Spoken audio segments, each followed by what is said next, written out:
May 10, 1940. London wakes beneath a grey sky. Air raid sirens wail in the distance.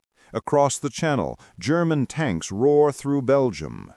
Britain stands on the edge of collapse. Inside number 10 Downing Street, Prime Minister Neville Chamberlain packs his papers. His government has fallen apart after the disaster in Norway. Parliament no longer believes he can lead a nation at war.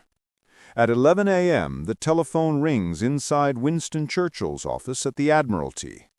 The voice on the line is calm but urgent. The King will see you at once. Within the hour, Churchill rides through rain-slicked streets to Buckingham Palace.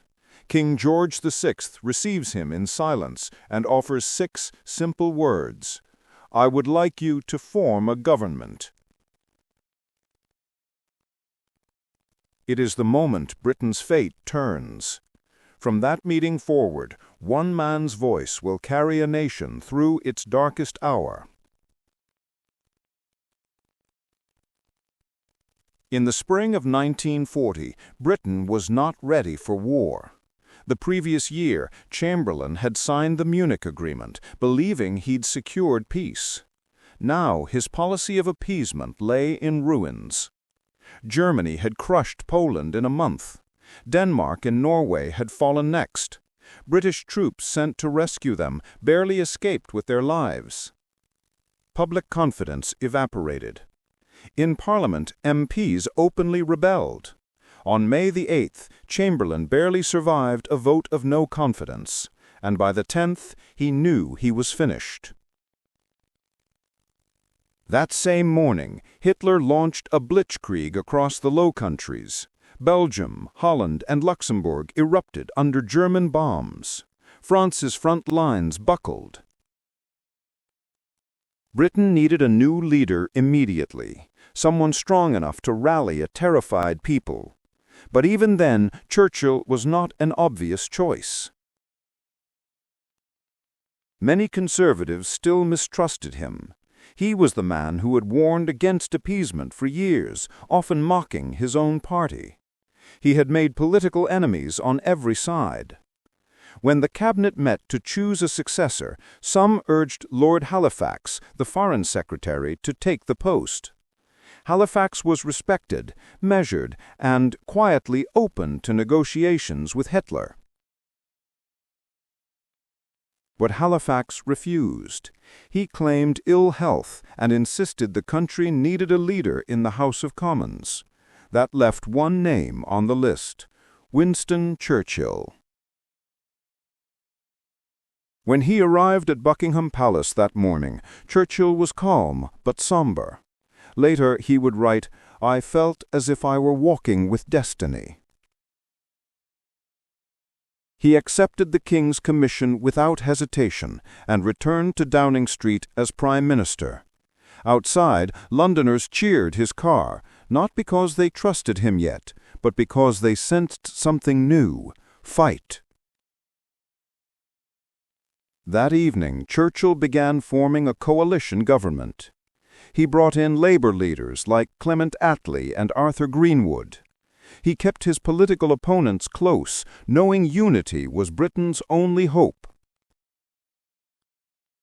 While others slept, Churchill worked through the night on his first address to the nation. He would not promise comfort. He would promise struggle and victory. Across Europe, the German advance was unstoppable. Within 5 days, Rotterdam was burning. Belgium was in chaos. The British Expeditionary Force in France was cut off and retreating toward the sea. Every report to Downing Street grew worse.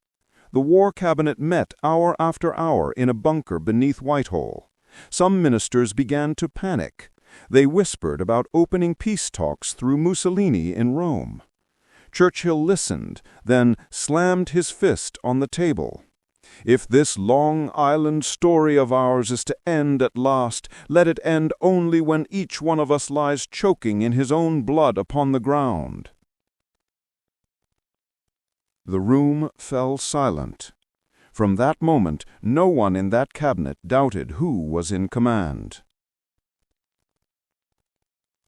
When Churchill addressed the House of Commons for the first time as Prime Minister, his voice carried through the radio to every corner of Britain. He did not offer false hope.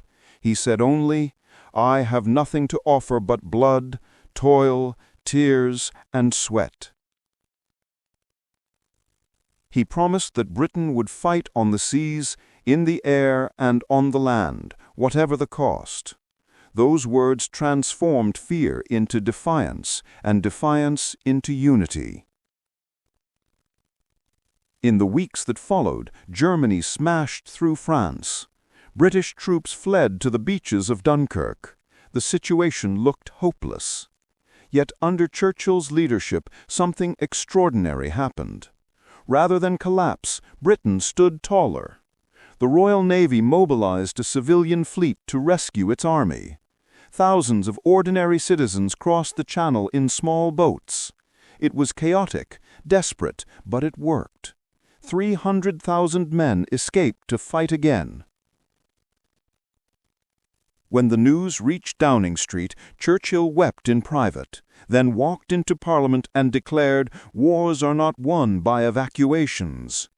He was right, but the miracle of Dunkirk proved that Britain's spirit had changed. Under his watch, the nation turned from doubt to determination. The Royal Air Force prepared for the Battle of Britain. The factories roared day and night with new fighters and bombers. London dug in for what was coming. Churchill traveled to the front, to ports, to factories, meeting workers and soldiers. He smoked his cigars, raised his hand in the V for Victory sign, and spoke with unshakable confidence. Even as the Luftwaffe prepared to bomb his city into ash, he refused to waver. He told his advisers, "We shall go on to the end." Throughout that summer of 1940, Churchill's voice became Britain's shield. When bombs fell on London, people crowded around radios and shelters to hear him speak. His words turned terror into defiance, and defiance into unity. He did not promise survival. He promised resistance for every inch of ground, for every street and field. Under his leadership, the British people discovered their own steel, and the world took notice. President Roosevelt in America called Churchill's speeches the sound of freedom rising over Europe. In Germany, Goebbels fumed that Britain's prime minister had turned propaganda into a weapon of war. By year's end, Britain still stood, alone, bombed and hungry, but unbroken. What began as a political appointment had become a national awakening. When Churchill took command on May 10, 1940, he inherited a nation in doubt. Within weeks, he forged that doubt into resolve. His words rallied millions, and his will held back the dark. He could not know how long the war would last or what victory would cost. But he knew one thing: Britain would fight. And because it fought, the free world survived. May 10, 1940, the day Winston Churchill took command, the day a nation found its voice, and the day history's most unlikely leader became its most unbreakable one. This was the day Britain chose to stand alone and never surrender.